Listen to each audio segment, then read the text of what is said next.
Good afternoon, good evening, good morning, and good middle of the night, depending on where you are. We're all going to stay hydrated and we're going to stay limber today. Thank you, Rising Rose, for the preemptive reminder.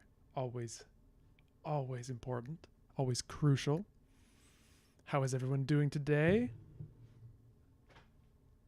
I won't take a huge amount of time before we start because today's a bit of a shorter stream. If you tuned in on Tuesday, you'll know that this evening, a couple hours, few hours, some number of hours, it's in my calendar, I promise, I'm going to be running a salon with the Interintellect on Beowulf. And so I need to make sure I have enough voice in me left to do that. But we have to stream because we've got so much to do. So hi, welcome on a train, on a boat, in a plane, in a moat. Welcome. Watch the stream wherever you are. And I don't know, what are we going to do today? Today, we are going to we're going to go back to Lenethailef, and we're going to look at the noun and verb paradigms. And we are going to, we did a lot of work on the noun paradigm last time, but we're going to revisit it and come up with our declension classes. And I think we are also going to revisit the verb conjugations. And yeah, we're going to get everything sort of ready for, messing with. Because I'd like to make a few grammatical changes in these languages, but I think we need all of our paradigms, our inherited paradigms, to be in order before we do that. And then, yes, as I'd like this to be, originally I had in mind that Lenethailef would be something that's influenced by this other more analytic family that we've been making. So to a certain extent, I'd like the sort of hardcore SOV nature of protocol to be changed a lot in Lenethailef. And part of that will be introducing some more analytic strategies. And I think basically what we'll do is we'll try and grow these two families together at some point. Oh, I had another idea. So it's kind of exciting. We are eventually going to be at 1,000 subscribers should the present trends continue. Knock on wood, all of that good jazz. But we need something to do. We need a special. And I was out on a walk today. It's a beautiful day. And I was walking under the beautiful trees, which are still bare, but they're mighty, and looking up at the sky and everything, and feeling the warmth of the sun for the first time on my skin, first time in months. And I thought, what can we do for this 1,000 subscriber special when it does happen? Again, knock on wood. And I was thinking, what if we were to make a pidgin language between two of our the call family and our other family, which is still unnamed. We could do that, and we could do sort of a live, we could sort of come up with a pidgin between the two live. That's just one idea, something that occurred to me today. So if that sounds interesting to you, let me know. And yes, I guess we should start because we don't have a huge amount of time today. So let's go over to the side webcam. All right, there we are.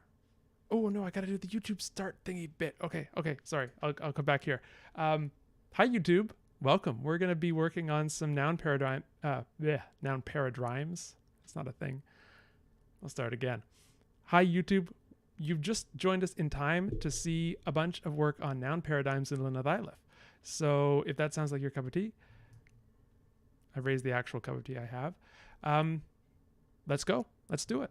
All right. Now we can go into the side webcam. Now we can get started. So, if you will recall from our previous work on Lenethailef, we have a very interesting set of noun paradigms, and I've written them here. Basically, what happened was, depending on the final vowel of the proto-language form, we have somewhat different endings in Lenethailef. And we also have this effect of the way stress is counted, where we actually have 3 different stems for each noun. We have the A stem. I don't know if I can... I've got too many things here. Basically, here's our little legend. The green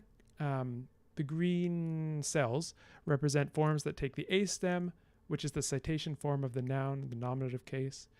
The blue cells represent forms which take the B stem, and the orange cells represent forms that take the C stem. And basically, this is just down to how many syllables and the syllable weight in the language as it developed from Proto-Kal into Lenethailef.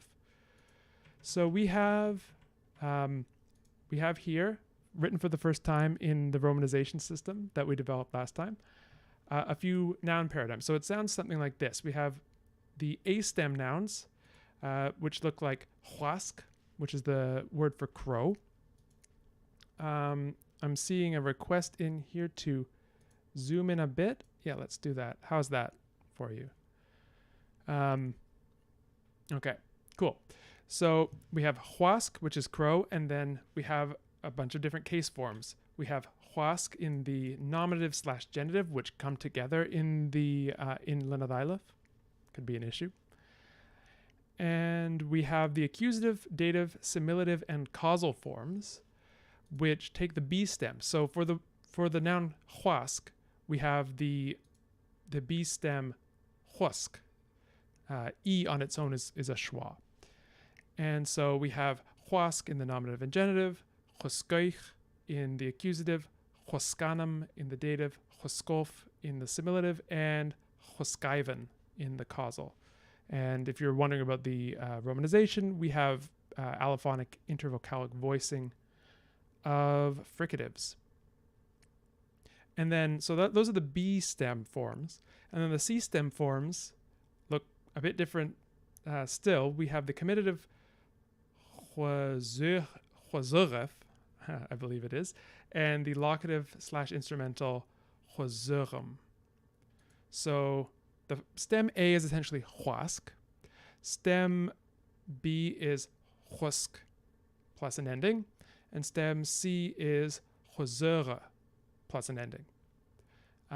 So that's the shape of things. And then basically what happens is the endings will differ slightly depending on what declension we're dealing with, because we have all these fun coalescence rules and fun things like that. So we have the dative for A stems is huskanum. For Ya stems, same, astamanum. But for schwa stems, we get quilenum. So instead of anum, we get anum. And for E stems, we get phenum. So we just have num. For O stems, we have menthonum. For U stems, we have havunum. And for E stems, we have tamananum. So anum. Yeah, all sorts of stuff like this. Lots of fun. I'm going to, as Quain points out, nominative genitive syncretism isn't per se a problem. What I think Quain is getting at here is that it's more of an opportunity for us to have a bit of fun. And one thing I was thinking of is we could start to introduce a distinction between alienable and inalienable possession. So we may have two kinds of possessive forms. One is going to use the inherited genitive, and it's just going to look like, possessor, possessum, I think it would be in this language. So it would be, if we want to say Lake of the Crow, so kind of a cool name for something, right? This would be the inherited strategy. And I was thinking we could use this for inalienable possession. So obviously Lake of the Crow is not inalienable possession. Side note, alienable versus inalienable possession. I should probably explain that.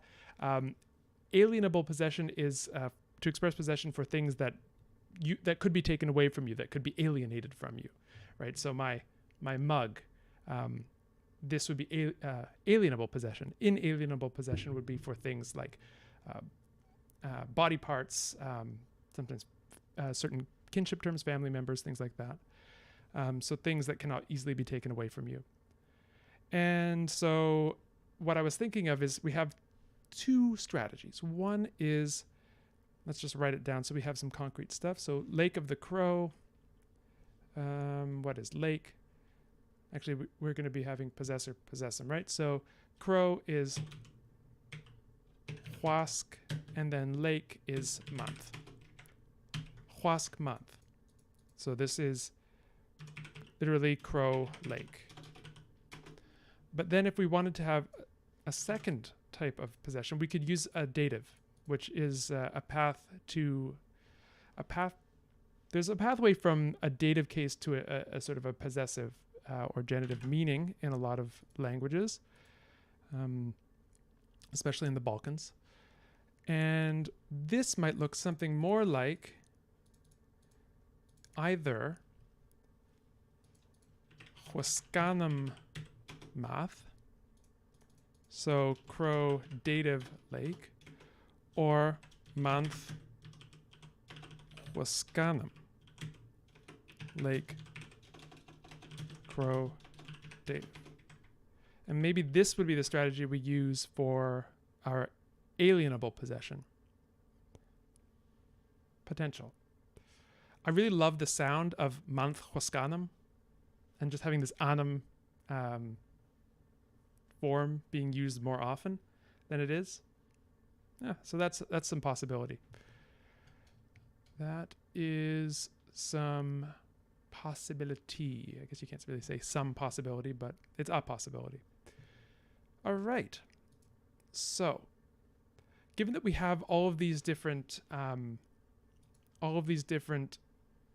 declension classes, we start to wonder.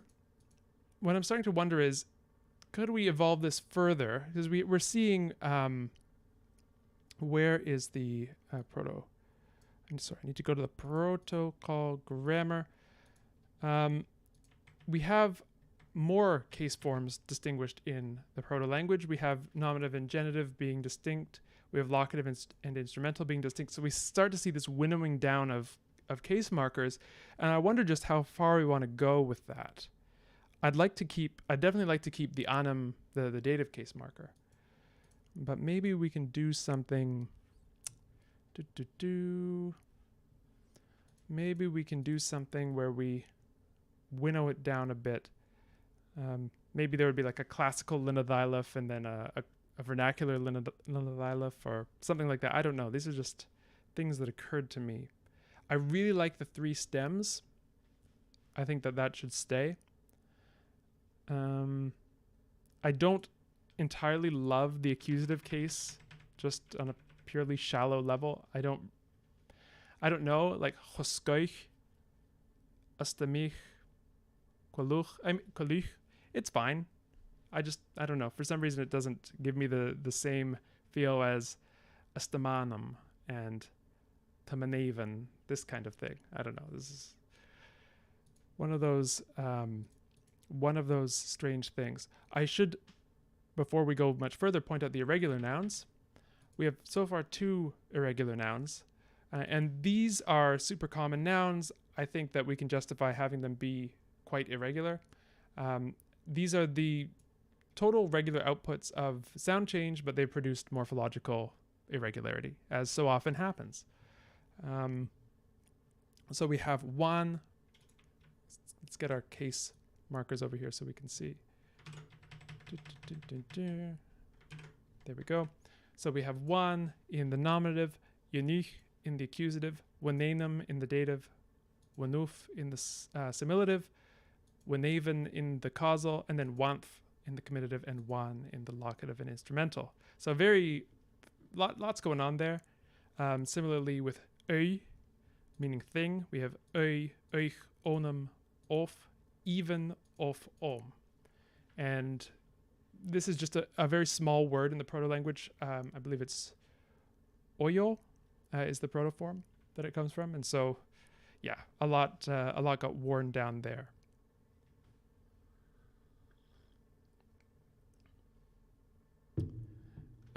Raven asks for a refresher on where sh came from. Sh. Sh, sh, sh, sh. Do we have a sh? I'm blanking on whether I don't believe we have a sh in this language. I could be completely wrong. Let me revisit the sound changes. Ah, yes, we do. You're right. We do have a sh. Okay, so then the fact that I didn't even know we had one indicates that I don't know where it came from. So let's find out.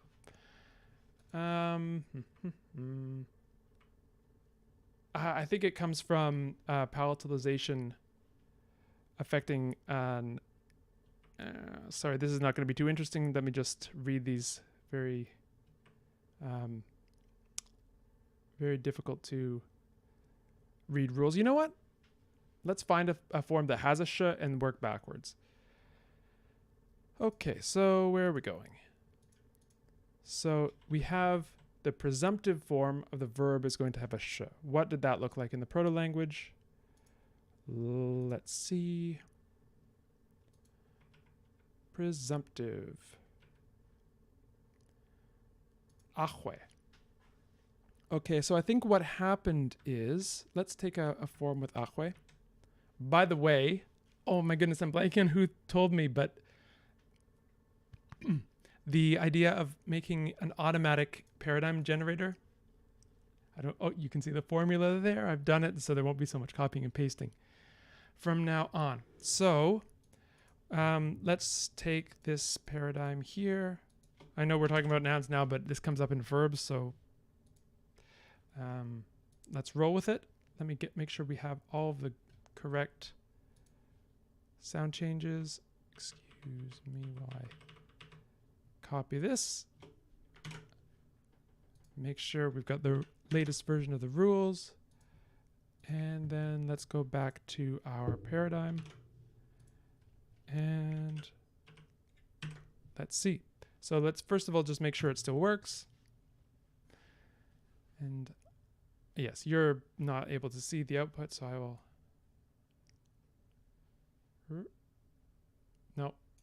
No luck there. I'll just move myself briefly over here.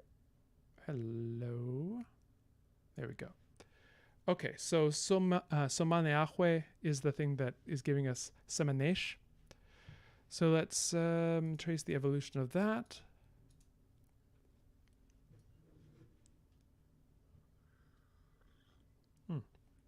Okay. Unfortunately, you can't resize this for some reason, but let's find the spot where it happens. Okay, so the palatalized dorsals are going to front. What are the specifics of that rule? The palatalized dorsal fronting. So plus continuant minus sonorant. We're going to translate this this rule into plain English. Plus continuant minus sonorant plus dorsal plus palatalized. So this is going to be dorsal fricatives are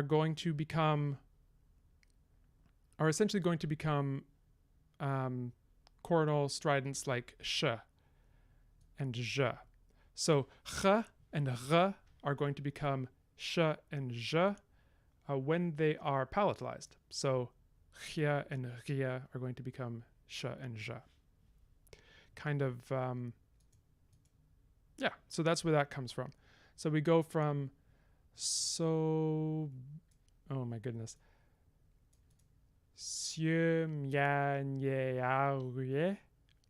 To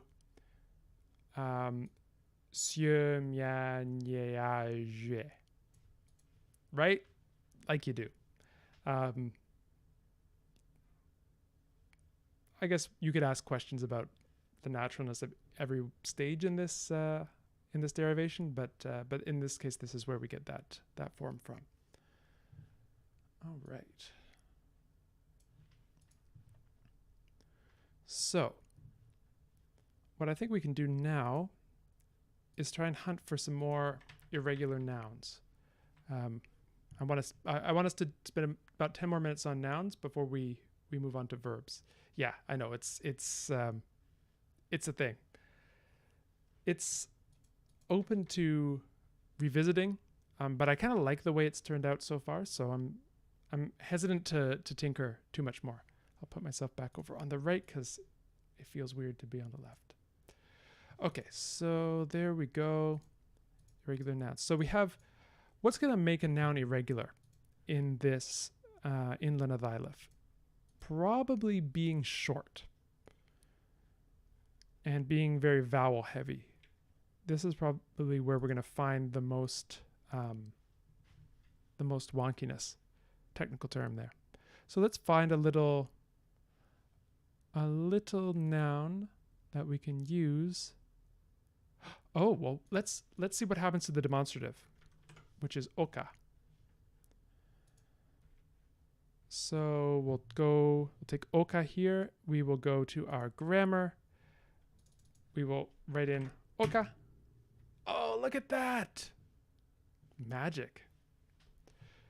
So let's put these in to our paradigm generator and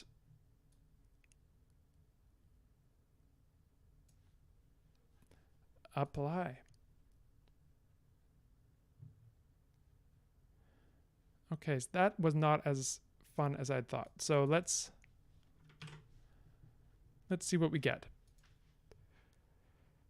So in the Lenethailef grammar, oka would probably be an a stem if it were regular. Let's verify that it is regular before we make any rash generalizations as to whether it's fun or not. Okay, I'll just put it here for now. These syncretic forms we can just delete. So it looks like we have och for the stem A, for the stem B. So we can rewrite this as och. Oops. Sorry, I still have to copy and paste while I'm on the Windows machine.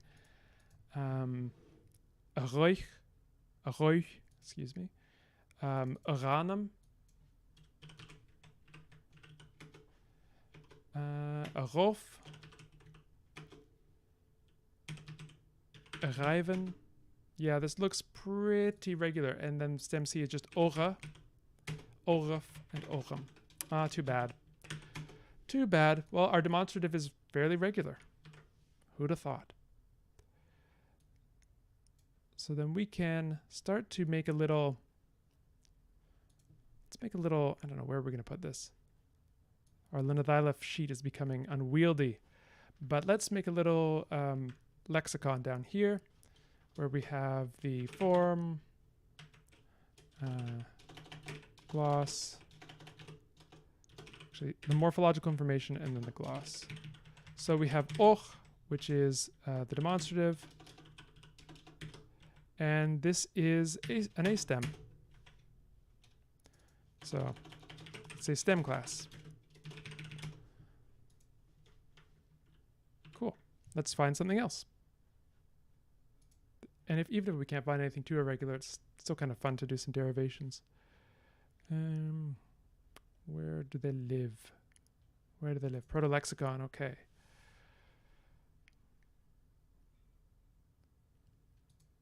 Maybe solo.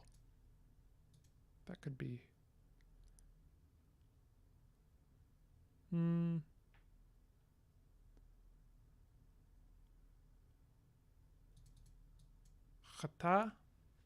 Chata, excuse me. Well, why don't we try it? This is another, it's another a stem. Let's not do that. Let's find something that's a schwa stem. Those are, I think, more sota. Let's see what we can do with sota. See if it's regular or not. I don't have a good instinct as to whether something's going to be regular or irregular before running it through the sound changes. That's what happens when you've got a ridiculously complicated set of sound changes sometimes.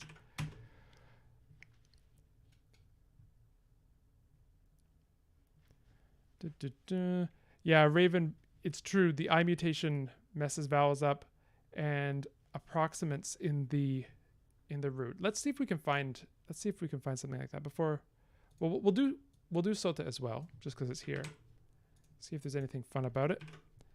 And let's find something with some, or we could just make something up. I mean, right? We are making up the language. So what would be the most perverse root possible? Something like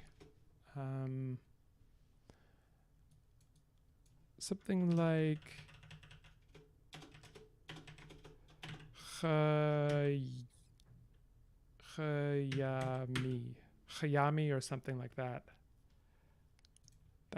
That could work. Sahwa could be a good one. Yep. Okay, let's do those. And maybe it'll break. Hopefully not.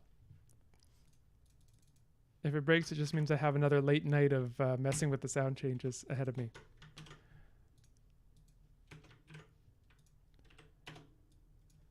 Chayami, and the other one was,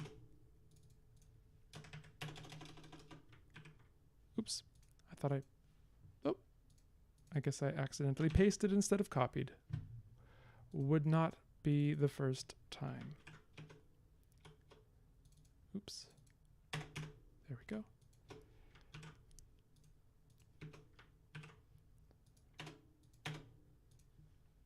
Yeah, it doesn't like it. We need, oh, that's why. We need this.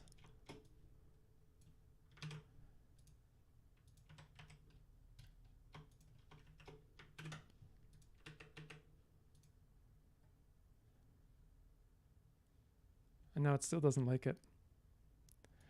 Oh, Quayne, you found an exception. You found something that this cannot handle yet. Well, I won't debug that on screen because that would be tremendously boring, but that's another to do for me. Okay, well, let's try making something a little, I'm just gonna make a little note to myself down here. Where are my little notes to self? I don't know.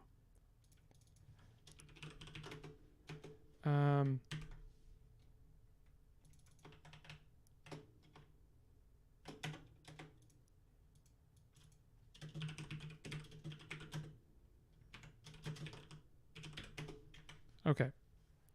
What was I doing? Oh yeah. Let's just change it very, very slightly so that we don't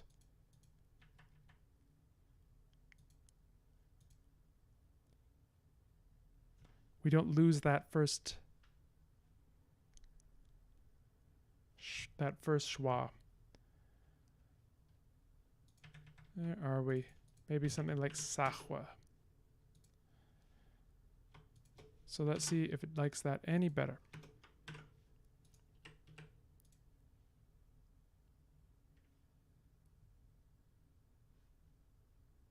Yeah, it does. Okay.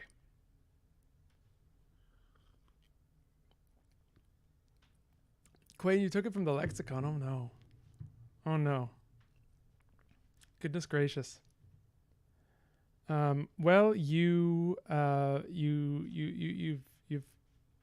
done a service. You've done a service to the language.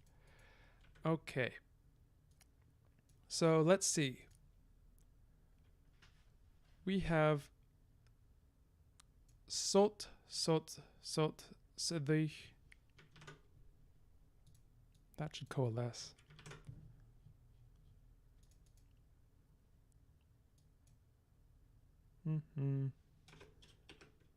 I think it's probably because of this. Oh, he's doing it live. Always dangerous. Always dangerous. Yeah, there we go. Okay. So what do we have here? We have a paradigm sot, which claims to be a schwa paradigm. I think this will end up being regular. Yeah, let's just double check. The schwa stems go nothing, sedich, sedich, sedenum, seduf, sedeven, sot, and soth. Oh, there is a little bit of a difference here. This is kind of interesting. So instead of having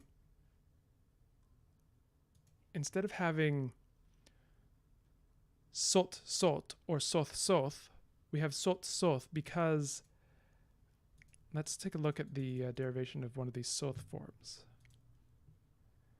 Sotama. This is interesting. So what happens is we have our lenition happening between vowels and sonorants. So we go from sodma to sothma, and then this sonorant drops out, and so we have soth, which devoices to give us soth. That's kind of interesting. Yeah.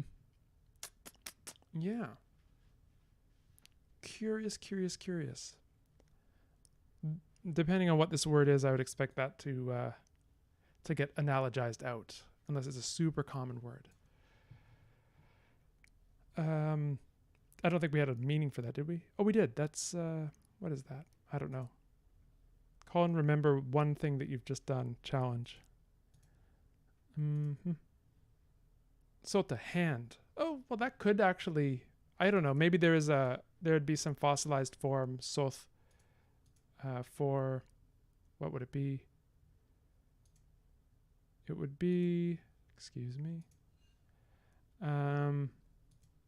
the comitative with the hand. I don't know.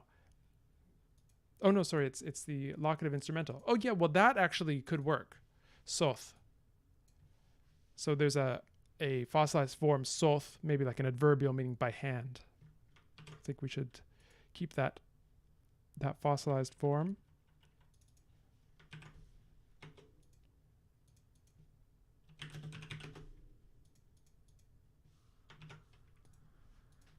Even though, oh, and then let's spell it in the romanization. Okay, so what else do we have? We have this chem. And what is that? That is an I stem, or an E stem, I guess I should say. So let's go over here. Does it work? Chem, null suffix with the stem, null suffix with stem A. Oh, the terminology is getting intense. But the green stem, null suffix with the green stem. For nominative genitive, for accusative, chamich. So we have the blue stem, which is going to be chami, or maybe it's just chum and it's ich, inem, if, even. That might be the case. Yeah, I think that actually is the case. So let's just keep that. We can resegment these. Okay. So chamich, chaminum, chamif, chamiven. This is what we have here. And then chimaf, chimam. So the orange stem is going to be chima. Yeah, okay, regular. All right, let's see what else we have. Sos, sahwa, which doesn't have a meaning yet. Oh, sorry about that. Yeah, let me move this. I don't know, where do I put this? There's too much stuff on the there's too much stuff everywhere. Maybe, well, I'll just move myself here so you can see what I was referring to briefly, hopefully. And then I will, so those on YouTube later, you can pause that and see if you're curious. Sorry about that again. Kind because the chat comes up. I don't know. I got no real estate. This is my issue. Okay, so then what is next?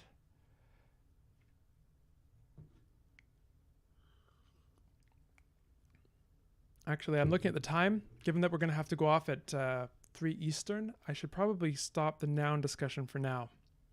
Yeah, sorry. I'll stop the noun discussion for now because we've got verb stuff to do, and I want to make sure we get it in. So I'll go back to the full screen YouTube. Thanks. Sorry for cutting us off like that, but we got verbs to look at. So check out the next video where you'll see all about verbs, right? Okay. All right. So that's done. Yeah. Busy day. Busy day. I'll just launch into the verb thing. So, verbs. Okay, a question coming in from Zachary. Does eye mutation happen before or after vowel coalescence? Vowel coalescence is very early. So let's take a look at that before we go on.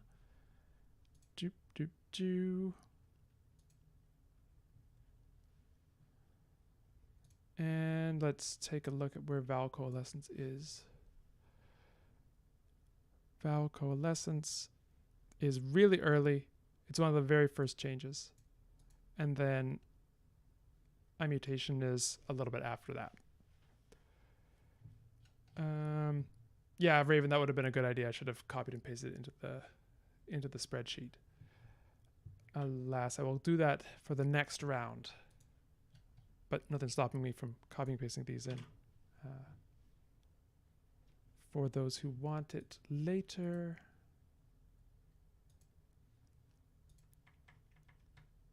Just put them over here. It's a bit disorganized, I have to say.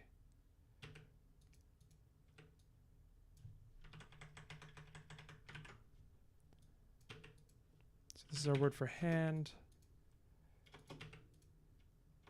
This is our other word that we don't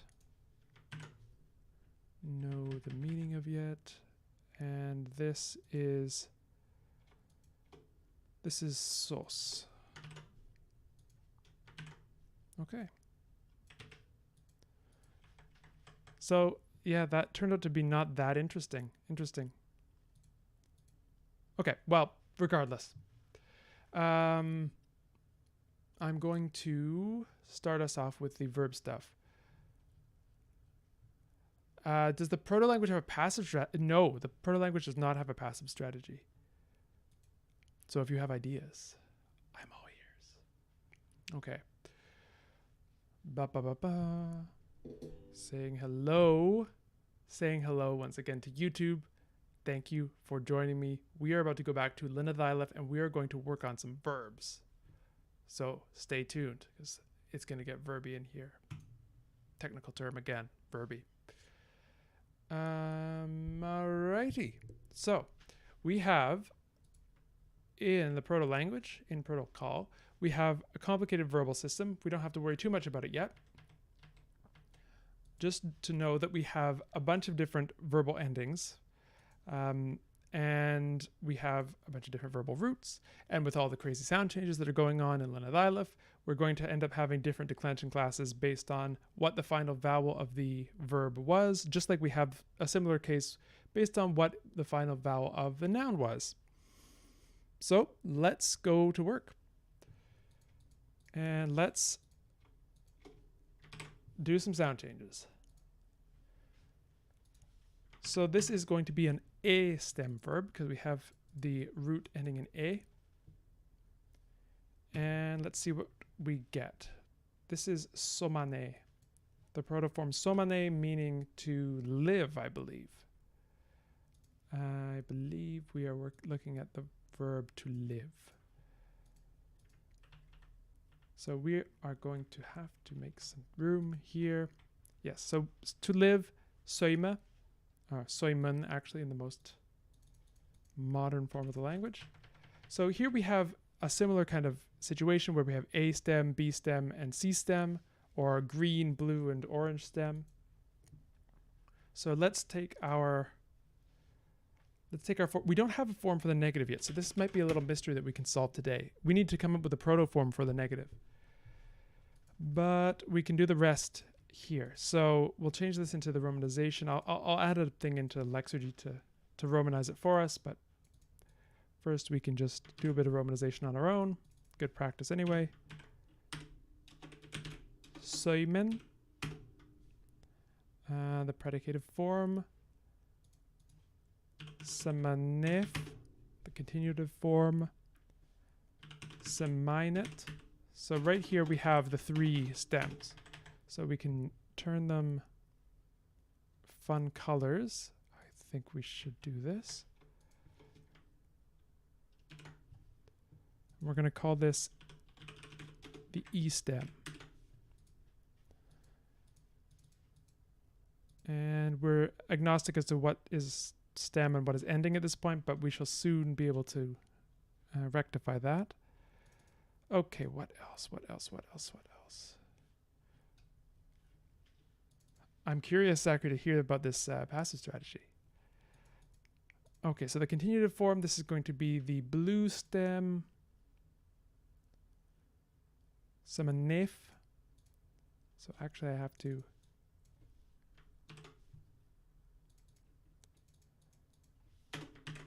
romanize it correctly. And we are going to put this blue here, and then we have Semainet.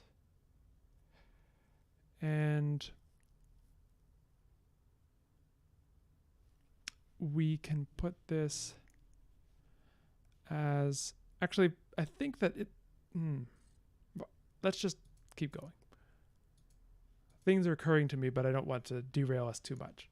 So we have these three stems, and we have to figure out which forms correspond to which stems. So we have nothing in the negative yet, so we can ignore that. Then we have Samanesh. I don't think we decided how to romanize sh, but I think sh is a pretty sensible one. And this is going to be the blue stem. Samanesh.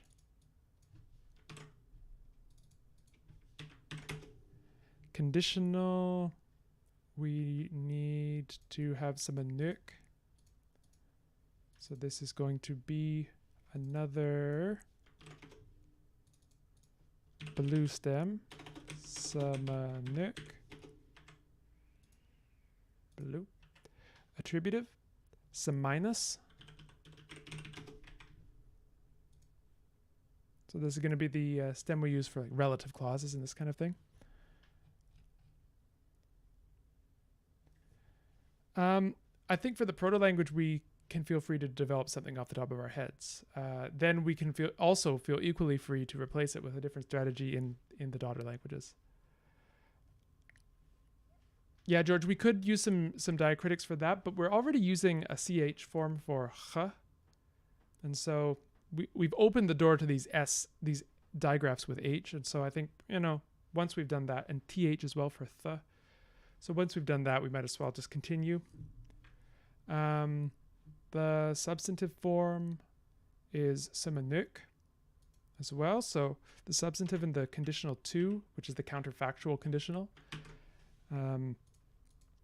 are homophonous. And then we have the conditional one, semanethus.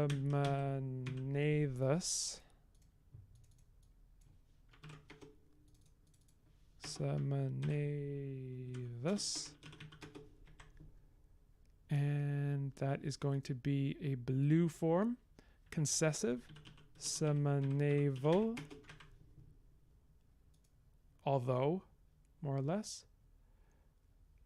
And that's going to be a blue. Oop, I always get that wrong. A blue form. And then imperative. Seminef. So an orange form. Again, he does it.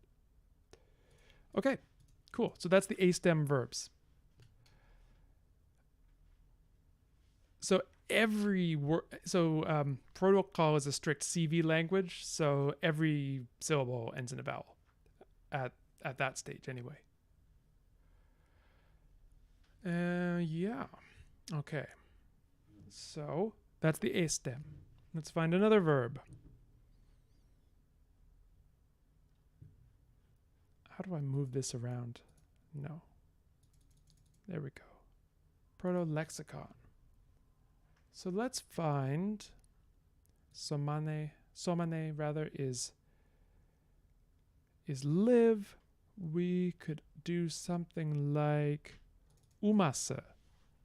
Ooh, umasa, to leave. So umasa, let's put it through our verb form generator.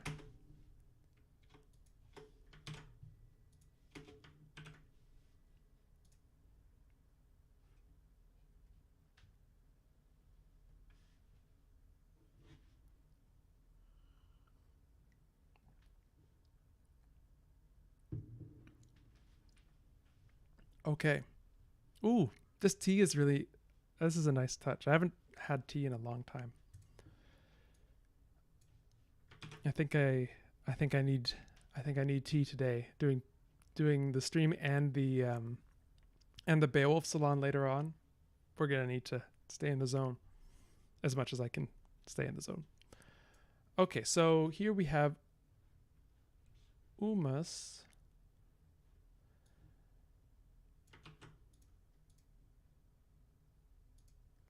Let's find out the too many tabs. I need to probably split this into different spreadsheets at some point. So here, I think this is a better strategy. Just put it in and we can Romanize as we go. So this is a schwa stem. Actually, what I should do is put them below the relevant noun forms. Yeah, that's what I'll do. Okay, so we'll take this crow business, Lake of the Crow business, and put it way over here so I don't feel bad about deleting these. And A stems go over here.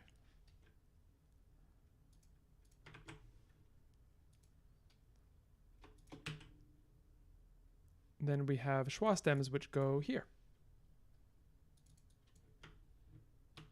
And by here I mean here.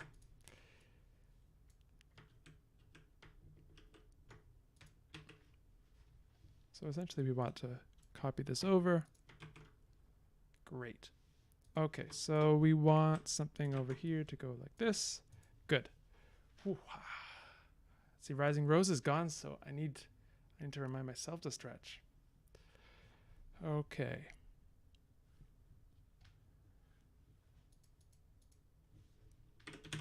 Umas. I think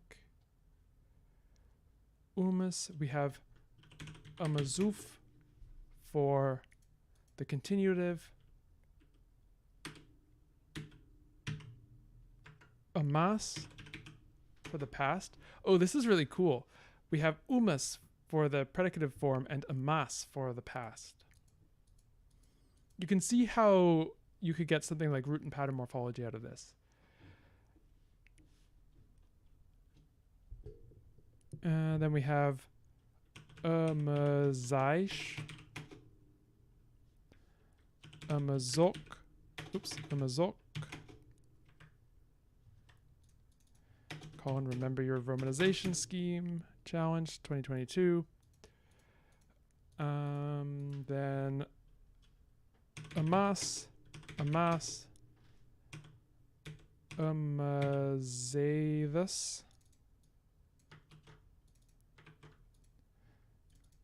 amazavel,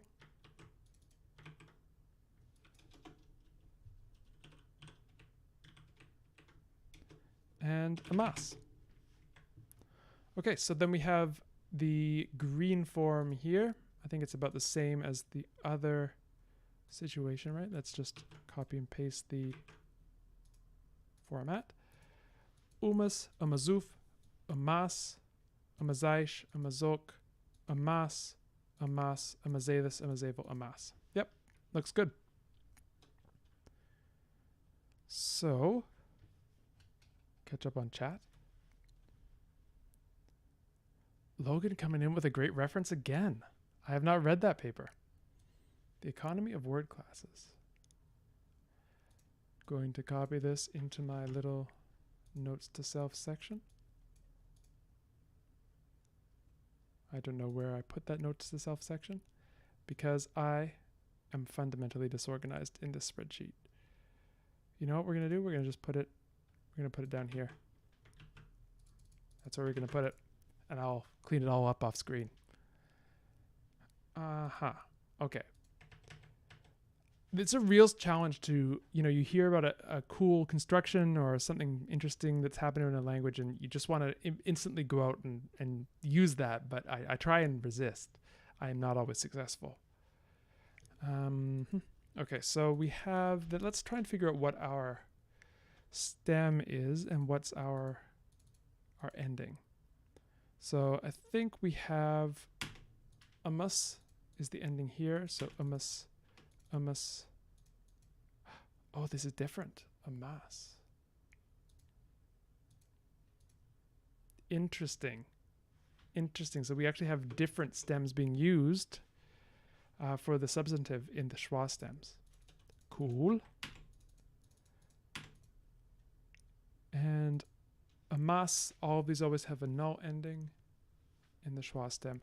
In the a stem, we have samanef, samanesh, samanuk, samanuk, samanevus, samanevel.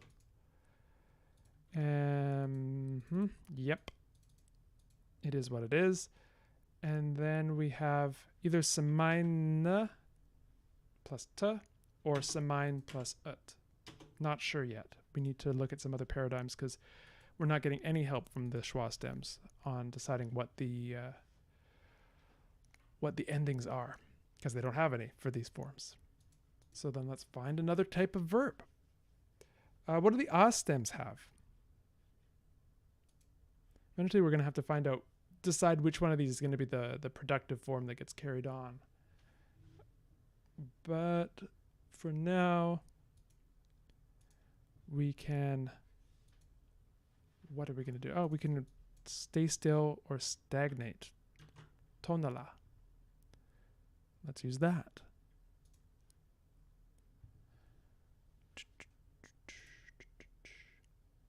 Okay. Sorry, I just had this moment where I forgot entirely what I was doing. More tea.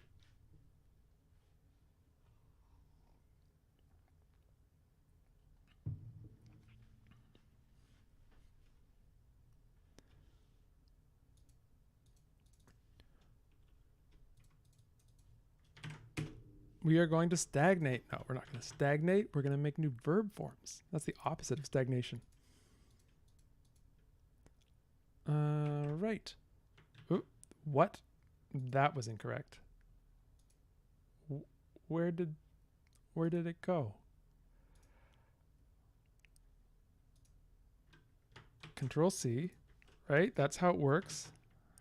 I'm going back between Mac and Windows and it's just driving me up the wall. Okay, so then let's...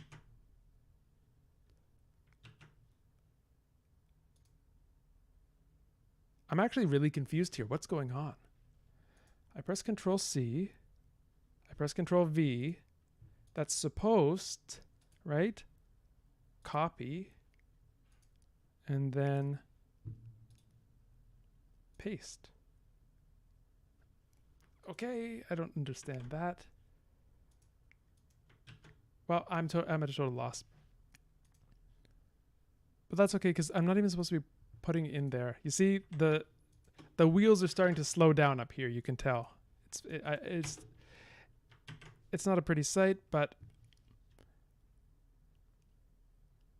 bum bum bum bum bum. Think about it. There we go. Okay. So, okay. I'm going to catch up on the chat just briefly before I do these A stem verbs. So Thomas asked, should the substantive be orange? Let's take a look. Yes, you were right. I think I got that eventually. Okay, so interesting. So Quain is saying that we could have a na. Okay, so Quain and Raven are talking about a negative with na or nu. I like that. We could use that. Zachary asks if there's a dedicated non-finite form. So the substantive form is kind of like acts like that. So in the proto-language we have proto-grammar, this hqua suffix that does that. And there is no dedicated reflexive word in protocol, but there is in Eustamia. Where is that? Eustamia lexicon. We have laq, which is a reflexive, which comes from the protocol laqua, which means self. So that could trigger things potentially. All right, I think that's that. So then let's take a look at this verb. Oh no. This verb is interesting. Okay. I think we may have something a little bit irregular, but we'll see. So we have ton, tunlof, tunelet. I need the other A. And we'll add the negatives in before we go today. That's the last thing we'll do. Then we have tunleish, tunlok, tuneles, tunlok, tunladas, tunlavel, and tunelef. Okay, so ton is still our green, tunle is our blue. Good, good, good. Love it. And tunail, looks like tunail is our orange stem, which would make semine our orange stem in the A stems. Okay, so then let's try out some of these negatives. So nisu, we had nisu, we had ne, and we had nu, right, as options. So let's try all of them with all four of these verbs. So somane, umase, and tonela.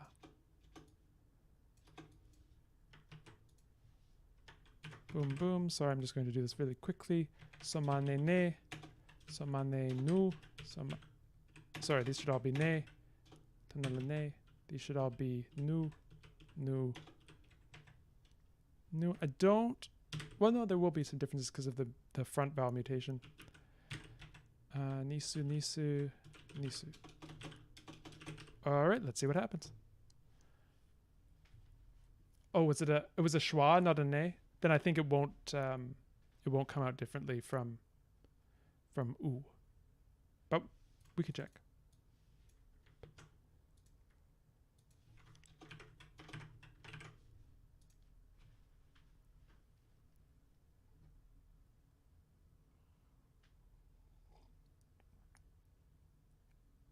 Okay. So what we have are seminen, amas, tenelen. Seminen, amas, tenelen. So yeah, they are the same. And then semenenus, amazanus, tenlinus. I like this nun. I'm slightly concerned that the schwa stems will often not show it because of for phonotactic reasons. But what we could do is just regularize it as schwa n and have them accept that. Did the development of self to reflexive happen early? Agnostic as to that. So whatever is more interesting, I think, would be the answer I'd give you.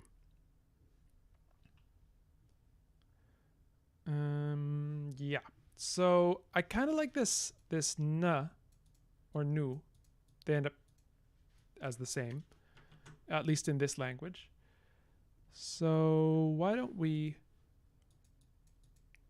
Why don't we try that? So we'll do tanelen.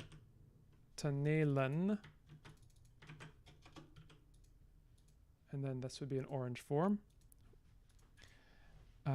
Amas. We're going to, I think, regularize these schwa stems so that they don't just not show any endings for half of the forms. But for now, we can leave that. And then we get samainen. I think that looks pretty nice.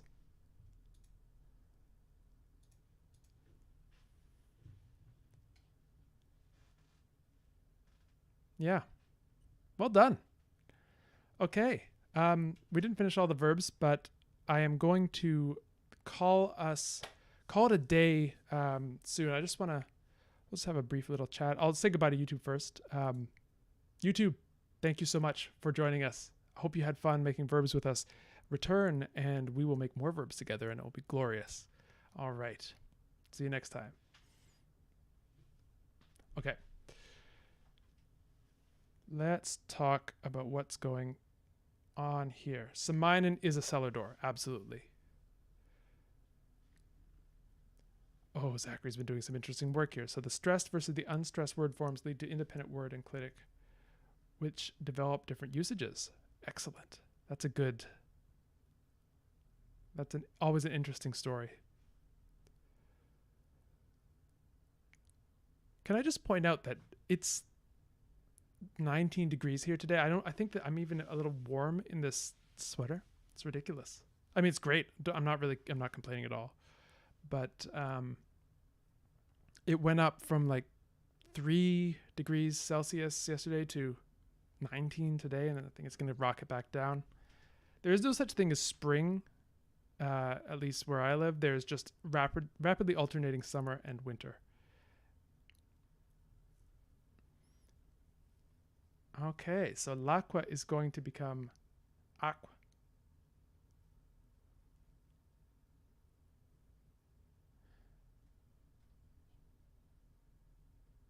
Yes, there's a meme about that, right? Like the spring of deception, second spring of deception, this kind of thing. Oh, interesting. Mediopassive case. I am copying and pasting that because that sounds like fun. Let's see what. Do you want to do a quick derivation of it? Let's go back and let's find a noun. Let's look at huasc because that's a fun one. Where is? Yeah, I'm definitely gonna have to split this up into different. Proto-grammar. We want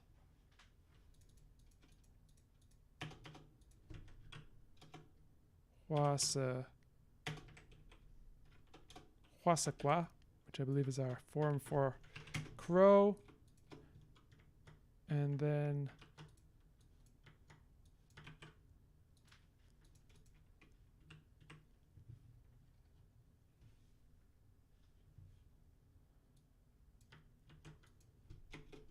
we can take one of these and turn it into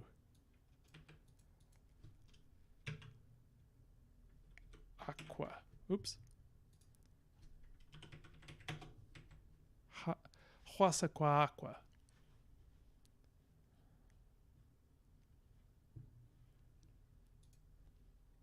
Okay, let's see what it looks like. Oh, it's complaining. What's it complaining about?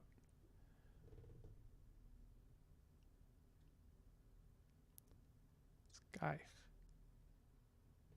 Well, I'll have to look into that. Let's see if we can rescue it. Aye.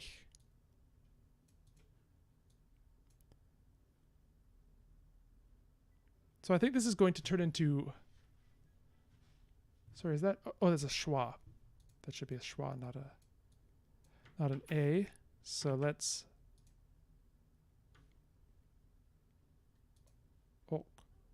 Yeah, something messed up. I made some changes based on the stuff we came up with last week, and I think I messed up some of the rules. Huaskolk. It's going to be something like huaskolk. or maybe chwskoch.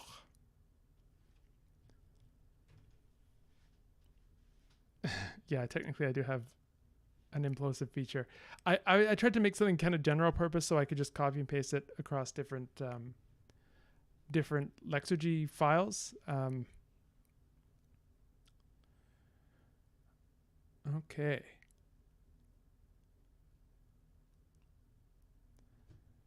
Yeah. This is good. This is good. Zachary, thank you so much. Let's revisit this next week when we do a bit more on Lenethailef, and then maybe we can start to do some comparative Lenethailef Eustamia morphology.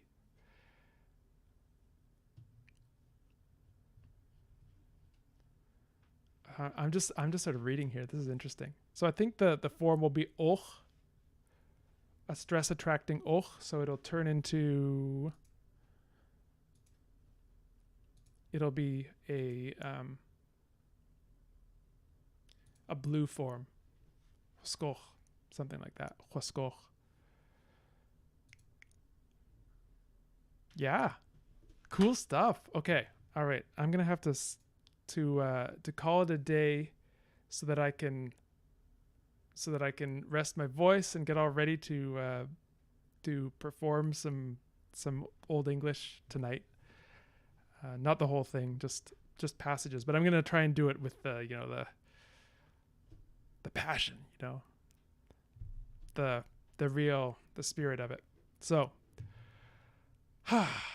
thank you all so much for joining today. Sorry it's a bit of a shorter stream, but I wanted to make sure we got a chance to have some morphology fun, and we're gonna stay hydrated, we're gonna stay limber, we're gonna stretch, and we're gonna make it through.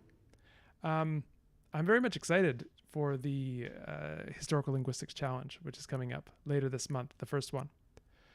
And I look very much forward to how you have, or how you will have probably succeeded in stumping me. But hopefully I will have the help of the chat to get us through it, and it should be a lot of fun. And other than that, I will see you in the comment section on Discord, and also I will see you here next Tuesday. All right, that sounds good. Okay, thanks again, everyone, and we will see you soon.